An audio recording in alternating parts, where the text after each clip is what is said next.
대강절 세 번째 주일입니다. 예수님의 탄생을 계속해서 기다리고 있는데 지금부터 600년 전에 영국 런던에서 있었던 일이었습니다. 유럽에 패스트가 돌았답니다. 흑사병이라고 불리는 패스트가 돌았습니다. 이 패스트 때문에 수없이 많은 사람들이 죽었고 유럽 대륙에서는 인구의 3분의 1이 죽었다고 그럽니다.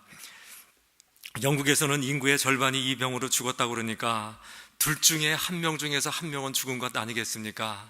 그래서 온 영국 전체가 죽음이 깔렸었답니다. 모두가 절망에 빠져가지고 어쩔 줄을 모르고 있었는데 그러다가 성탄절은 돌아오지 않았겠습니까? 거리는 깜깜하고 오가는 사람은 하나도 없었답니다. 그 깜깜한 밤, 누구도 어찌할 수 없었던 그 절망적인 밤에 그래도 포기하지 않고 찬송을 불러온 사람들이 있었습니다.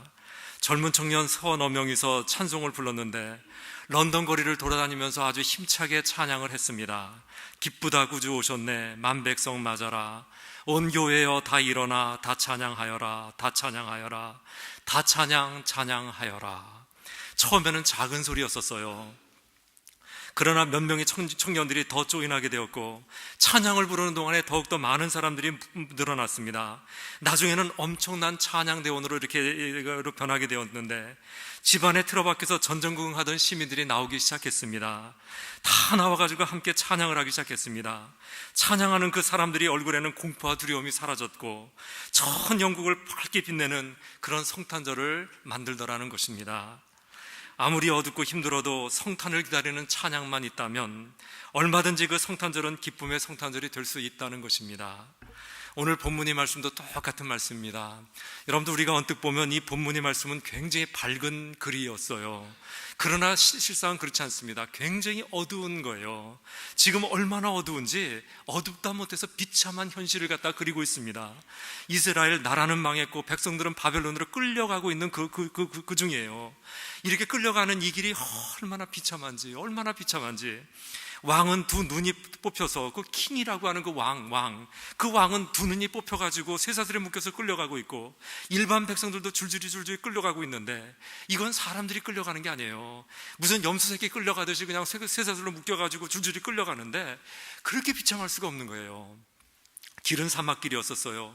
어디를 봐도 물 한 방울 하나 없었고 어디를 봐도 풀 한 폭이 없습니다. 아주 어둡고 비참한 현실이에요. 그러나 여러분, 이것이 전부가 아니더라는 거예요. 우리에게도 소망이 있다는 것입니다. 우리가 지금 이렇게 비참한 모습으로 줄줄줄 끌려가고 있지만은 언제인가 메시아가 오시면 우리는 다시 이 길을 통해서 돌아온다는 것입니다. 그때는 이 황무지가 백합화 같이 변할 것이고 광야에서 물이 솟을 것이며 사막에서 시내가 흐를 것이라. 거기에 대로가 생길 것인데 그 길은 거룩한 길이라. 구속함을 입은 자들이 그 길을 걸어서 시온에까지로 돌아올 거라고 그렇게 노래를 하고 있는 거예요.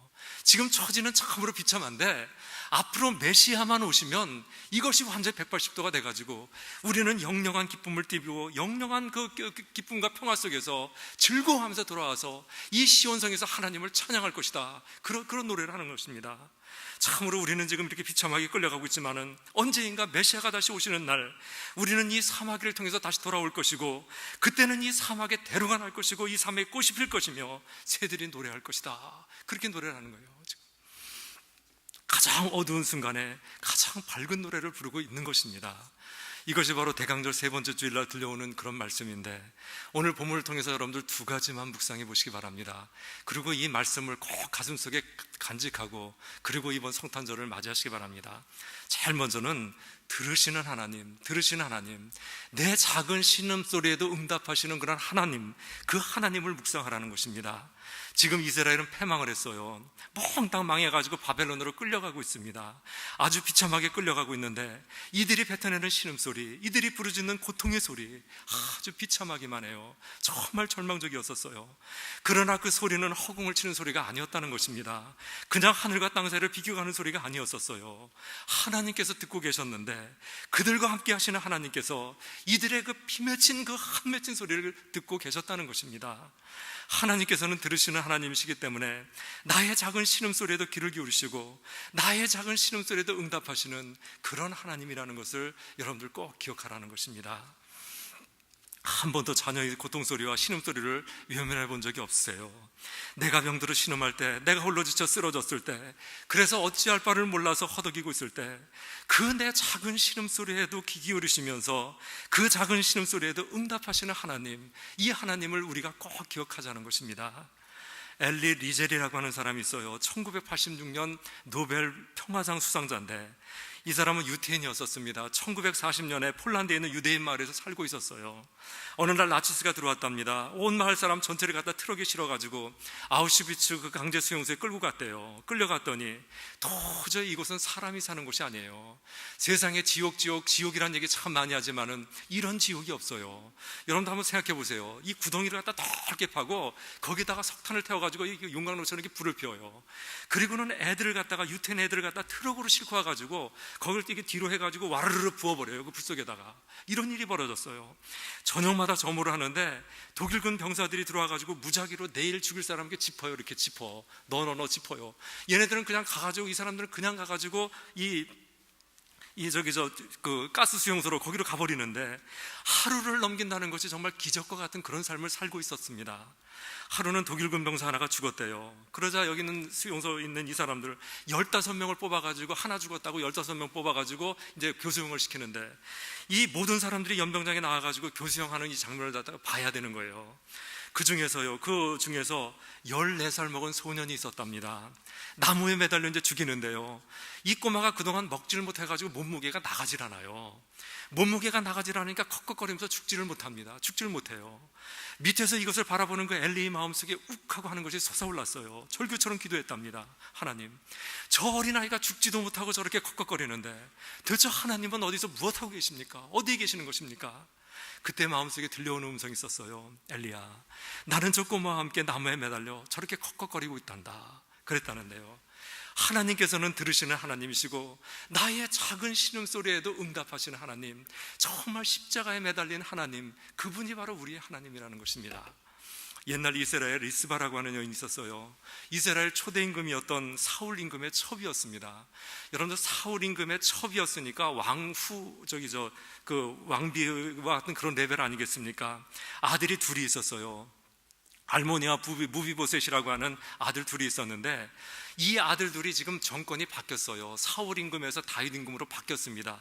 그랬더니 이 아들 둘이 정치적이고 종족적인 이유 때문에 사형을 당했어요. 이 기브아 사람들이 이 두 아들을 갖다가 목을 매달아 죽였습니다. 졸지의 아들들이 둘이 죽은 거 아니겠습니까? 이 엄마가 얼마나 분하고 한해 맺혔는지, 이 아들들의 시체를 갖다 장사할 수가 없었어요. 너무나 억울해서, 너무나 한해 맺혀가지고. 그래서 넓은 바위에 아들들의 시체를 갖다 펼쳐두고 애국을 하면서, 통곡을 하면서 이 시체를 갖다 펼쳐놨습니다. 하나님 보시라고 펼쳐놨어요. 그리고는 그 시체를 지켰답니다. 낮에도 지켰고 밤에도 지켰어요. 낮에는 공중의 새가 앉지 못하게 하고, 밤에는 들짐승이 범하지 못하게 했습니다. 피를 토하면서 통곡을 하면서 그 시체를 지켰답니다. 하늘에 계신 하나님께서 그 여인의 애곡 소리를 들으셨어요. 하늘물 여시고 비를 내리셨습니다. 비가 그 시체에 내렸어요. 그때야 이 여인은 애곡을 그치고 그 시체를 땅에 매장했다는 그런 기사가 있습니다. 비가 내리기까지, 하나님께서 이 한 맺힌 애곡 소리를 들으실 때까지 이 여인은 자기 한을 그렇게 풀었고, 그렇게 하나님께 신원했다는 것입니다. 우리 하나님은 신원하시는 하나님이시고 들으시는 하나님이에요. 세상에서는 그렇습니다. 소리를 지르라고 그래요. 분노가 일고 참지 못하는 고통이 있으면 높은 산에 올라가서 저 바닷가에 가가지고 소리를 지르라고 그렇게 말을 합니다. 그래가지고 바닷가에 가가지고 높은 산에 올라가가지고 허공에 대고 소리를 지르는 사람 참으로 많이 있습니다. 그러나 잠깐뿐 아닙니까? 잠깐 아니겠습니까? 소리 지른다고 그 고통 없어지는 것 아니고, 소리 몇 번 지른다고 그 피 맺힌 안이 없어지는 거 아니지 않습니까? 우리에게는 다른 방법이 없어요. 방법이 없어요. 오직 하나님 앞에 나아가서 하나님께 아뢰는 수밖에 없더라는 것입니다. 작은 신음만으로라도 하나님께 아뢰는 수밖에 없는 것입니다. 참으로 다행스러운 것은 우리가 아뢰면 하나님께서는 들으신다는 것입니다.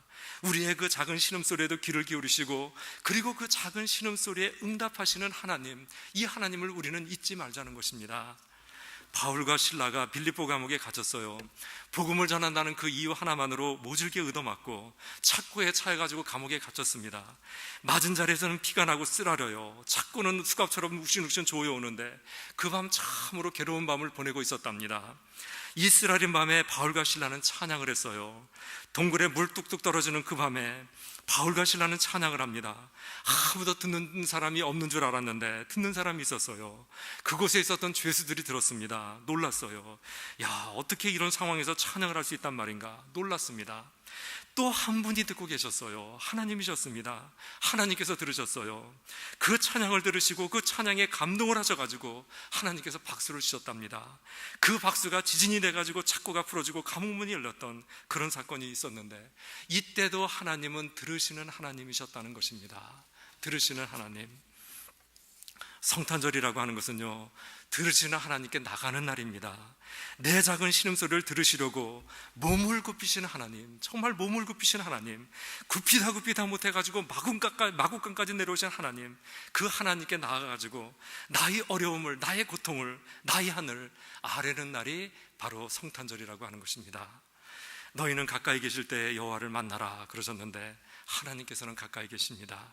이번 성탄절에는 들으시는 하나님께 마음껏 아뢰는 저 여러분들 다 되시기 바랍니다. 두 번째는 회복시키시는 하나님을 보시기 바랍니다. 회복시키시는 하나님, 오늘 참 중요한 것을 우리에게 주고 있는데, 여러분도 계속 말씀드리지만은 오늘 본문이 말씀은 회복의 말씀이에요. 지금 이스라엘은 포로가 돼서 끌려가고 있습니다. 그러나 이것이 끝이 아니라 다시 회복된다는 그런 말씀이에요. 회복시키시는 하나님의 은혜로 이스라엘은 돌아오는데, 그 돌아오는 길은 또 얼마나 찬란한지, 사막에 대로가 나고 강이 나서 물이 흐르고 꽃이 피고 새가 놀아합니다. 사자도 없고 사나운 짐승도 올라오지 못해요. 그 길을 따라 여호와의 그 속량함을 구원받은 자들이 돌아오는데, 놀아오면서 돌아온대요.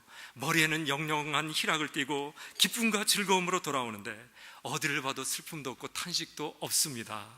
이런 꿈 같은 날을 그리고 있는데, 하나님께서는 회복시키시는 하나님이시기 때문에 이런 회복의 날을 우리에게 주신다는 것입니다. 자, 여러분들, 오늘은 회복의 하나님을 경험하자는 그런 말씀인데, 오늘 특별히 우리가 회복해야 될 것은 두 가지가 있음을 여러분들 기억해 주시기 바랍니다. 1번이 뭐냐면 우리의 구원을 회복해야 돼요. 구원을 회복해야 됩니다. 요한계시록을 보면 7대접이 나오는데 하나님의 진노의 대접, 7개의 대접이 나옵니다. 대접 하나가 이렇게 부어질 때마다 이 하나님의 진노가 나오는데요, 6번째 대접이 이렇게 쏟아보니까 유프라데스 강이 말라버렸대요. 하나님의 진노 때문에 유프라데스 강이 말랐다는데, 이게 이제 상징적인 얘기지만은 이게 유프라데스 강이 마르면 이 동방 제국이 마음 놓고 들어올 수가 있어요. 동방에 10제국이 들어와가지고 집결해가지고 인류 마지막 전쟁인 그 아마겟돈 전쟁, 그것이 이루어진다는 것입니다. 그게 이루어진다는 거예요. 여러분들, 그 집결한 장소가 아마겟돈인데, 이 아마겟돈이라고 하는 것은 무기또의 언덕이라고 하는 뜻이에요. 전통적으로 여기가 마지막 전쟁터다라고 이렇게 내려오는 것인데, 바로 이 무기또의 언덕, 아마겟돈에서 하나님의 최종 심판이 여기서 이루어진다는 것입니다. 그러나 이 자리는 단순한 심판의 자리만이 아니라는 것입니다. 이 심판과 함께 예수 그리스도가 재림하는 장소가 바로 아마겟돈, 바로 여기라는 거예요. 보라, 내가 다시 오리라 하셨던 예수님의 재림이 바로 그곳에서 이루어지는 것이고, 새 하늘과 새 땅이 시작된다는 것입니다. 여러분, 생각해 보세요. 바로 우리의 심판의 그 자리가 심판의 자리일 뿐만 아니라 거기가 바로 다시 시작되는, 구원이 시작되는, 예수님께서 재림하는 그 장소가 된다는 것입니다. 예수님께서 세상 처음에 오셨을 때는 말구이에서 초라하게 우리 같은 몸을 입고 우리와 같이 오셨지만은 재림 때에는 그렇지가 않아요. 심판주로 오신다는 것입니다. 그냥 오시는 것이 아니라 영광 중에 구름을 타고 오신다고 이렇게 되어 있는데, 이것을 모든 사람이 본다는 것입니다. 예수님을 찌른 자도 볼 것이고 모독한 자, 침뱉은 자, 모든 자가 이걸 본다는 것이요. 이럴 때 하나님께서는 하늘과 땅의 모든 자들로 무릎을 꿇게 하시고 모든 입으로 예수 그리스도를 주로 신하게 하시는 그런 회복의 역사를 갖다 베풀어 주신다는 것입니다. 이런 근본적인 회복, 나의 구원의 회복과 더불어서 우리가 꼭 회복해야 될 것이 뭐냐면 평화를 갖다가 회복해야 한다는 거예요. 참으로 성탄절이 오면 평화를 많이 말씀드리는데, 세상에서 가장 좋은 단어가 있다면 평화가 아니겠습니까? 여러분들, 평화, 이거보다 더 좋은 말이 어디 있겠어요? 이 평화라고 하는 것은 하늘나라의 정서입니다. 하늘나라에 가면 눈물, 한숨, 싸움, 다툼 이런 거 없어요. 미움 이런 거 없습니다. 그저 평화한 것, 그냥 평화한 것, 기쁜 것, 이것이 바로 하늘나라인데, 그렇기 때문에 이 평화를 보고는 하늘나라의 정서라고 하고, 우리가 다른 건 잊어버려도 평화는 찾아야 되는 거 아니겠습니까? 파리에서 테러가 일어난 지 3주가 지나지 않아가지고 캘리포니아 샌버나디노에서 또 테러가 일어났습니다. 그런데 그 장소가, 이 캘리포니아에서 일어난 그 장소는 극장도 아니고 경기장도 아니에요. 그저 장애인들을 치료하는 그런 치료소에 불과했는데 거기서 테러가 일어날 줄 누가 알았겠습니까? 미국 한복판 뉴욕의 중심부에서 쌍둥이 빌딩이 무너져 버렸어요. 무슨 말입니까? 우리에게는 평화의 능력이 없더라는 것입니다. 우리는 그렇게 평화를 원하지만은 우리에게는 평화의 능력이 없더라는 거예요. 옛날 중세시대에 수도원이 있었답니다. 한번 들어가면 죽어야만 나올 수 있는 봉쇄 수도원이었는데, 이른 아침 중년 사나이가 문을 두들겼어요. 아주 다급하게 문을 두드렸습니다. 수도사 하나가 문을 열었습니다. 삐끄덕하면서 문을 열었어요. 누구를 찾으십니까? 물어봤더니 이 중년 사나이가, 나는 평화를 찾으러 왔습니다. 평화를 찾으러 왔습니다. 그랬다는데, 여러분들, 이 중년 사나이가 그 유명한 단테였었어요. 단테, 그 신곡을 지은 단테였었는데, 이 단테가 신곡에서 이런 고백을 합니다. 내 인생이 한중간에서 눈을 떠보니 나는 어두운 숲속 한가운데 있었습니다. 너무나 두려워서 평화를 찾았습니다. 아주 간절하게 평화를 찾았습니다. 그러나 그 어느 곳에서도 평화를 찾지 못했습니다. 이랬는데요, 여러분들, 그렇기 때문에 우리는 하나님을 믿는 거 아니겠습니까? 그렇기 때문에 하나님 바라보는 거 아니겠습니까?